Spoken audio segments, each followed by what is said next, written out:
Welcome back to another 2021 Player Outlook presented by RotoHeat.com. This time we're talking Gardner Minshew, quarterback, Philadelphia Eagles.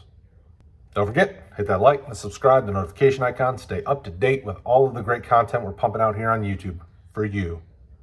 And with that being said, let's get to it. All right, so of the guys that looked into Minshew, we think he's going to finish beyond QB 30 overall.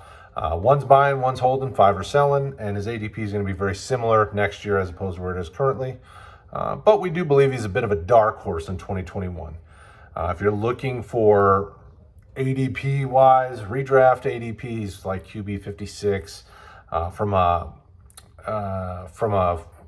super flex, he's not really been ranked as a super flex, but that could potentially change because obviously these rankings were all done prior to Minshew getting traded from the Jaguars to the Eagles.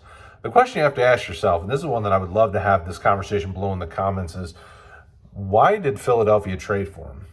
Did they want to push Flacco down to be QB3 and Minshew be the backup to Hurts? Or does this new staff not really believe in Hurts and Minshew comes in to battle it out to kind of try to be QB1 on this roster? Because remember, I know Minshew's had a love-hate relationship with folks in the community in fantasy. But he's not been a bad NFL player.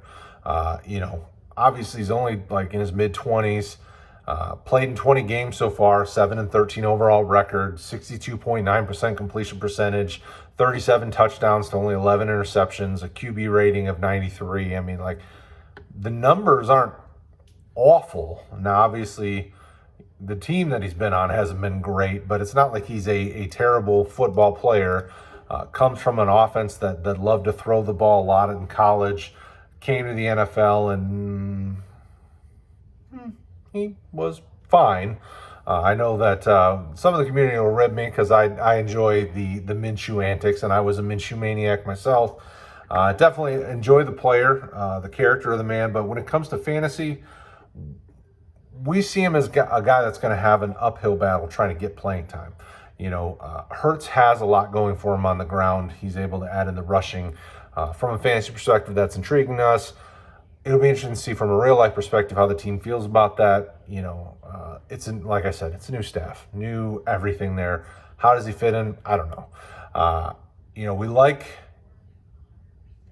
There's some on the team that like Minshew more than Hurts long-term.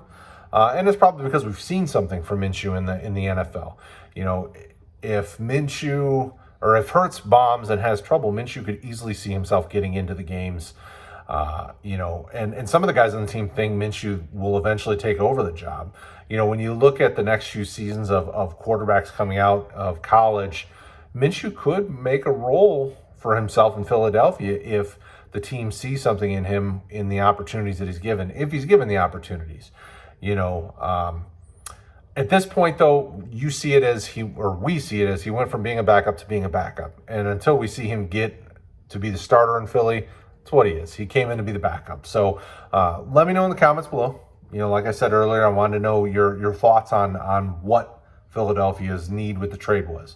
Firm up backup quarterback or have a guy to potentially fight for the starter role. You let me know below. As always, thank you guys. See you later.